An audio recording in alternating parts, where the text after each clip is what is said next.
وقت اور چوٹیں انسان کو پتھر بنا دیتی ہیں اور وہ اپنے ہاتھوں سے دروازہ خود بند کرتا ہے جو اس کے لیے ٹھنڈی ہوا کا جھونکا تھا۔ اسے معلوم ہوتا ہے کہ وہ حبس سے مر جائے گا، مگر ایک ہی بار کی موت بار بار کے مرنے سے کہیں بہتر ہے۔ شکوے اگر وقت پر نہ کیے جائیں تو وہ اندر پڑے پڑے سوکھ جاتے ہیں، بالکل سوکھے پتے کی طرح۔ یہ سوکھے ہوئے الفاظ اندر ہی اندر چبھتے ہیں، کبھی روح سے کبھی جسم سے ٹکرا کر بجتے ہیں، شور مچاتے ہیں لیکن باہر نہیں نکل سکتے، اور وہیں ٹکرا ٹکرا کر دم توڑ دیتے ہیں۔ پھر آہستہ آہستہ انسان کا وجود بھی ٹوٹ پھوٹ کا شکار ہو جاتا ہے، بالآخر مرجھا جاتا ہے۔ جانتے ہو کیسے؟ بالکل سوکھے پتے کی طرح۔ کبھی دل کی بے چینی حب الہی کی علامت بھی ہوتی ہے، یعنی بندے سے رب جب محبت فرماتے ہیں تو دل بے چین رہتا ہے۔ کچھ دیر تنہائی میں اللہ سے دعا کریں، تھوڑا بہت رو لیں، اللہ تعالیٰ کا تسلی دینا آپ کو محسوس ہوگا۔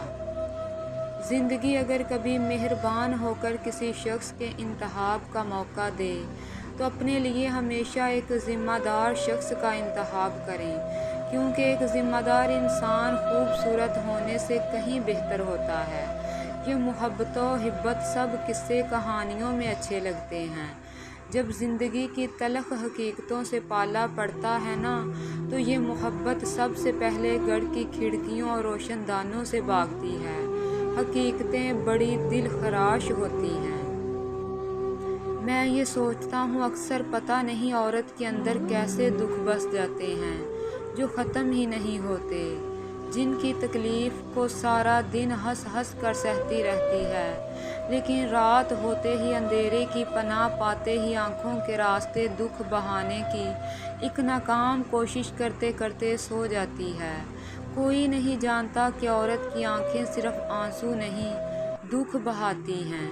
کبھی ماں باپ سے بچھڑ جانے کا دکھ، کبھی بھائیوں کی بے نیازی کا دکھ، کبھی شوہر کی بے رخی کا، کبھی اولاد کا دکھ، گھر میں ہر شخص کا کام کرنے کے بعد کچھ اچھا سننے کی چاہ میں تھکن سے چور وجود کا دکھ، کبھی اولاد کی لاپرواہی کا دکھ، اور کبھی سب کچھ پانے کے چکر میں خود کے کھو جانے کا دکھ۔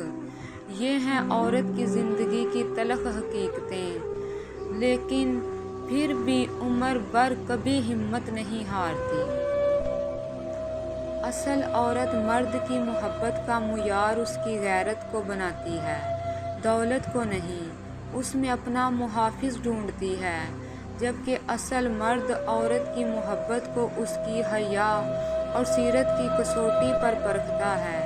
صرف خوبصورتی اس کے لیے کافی نہیں ہوتی، وہ اس عورت میں اپنی آنے والی اولاد، اپنی بیٹیوں کا عکس دیکھتا ہے، اور ایسی عورت کو پانے کی خاطر وہ اپنی انا، اپنی دولت سب داؤ پر لگانے پر تیار ہو جاتا ہے۔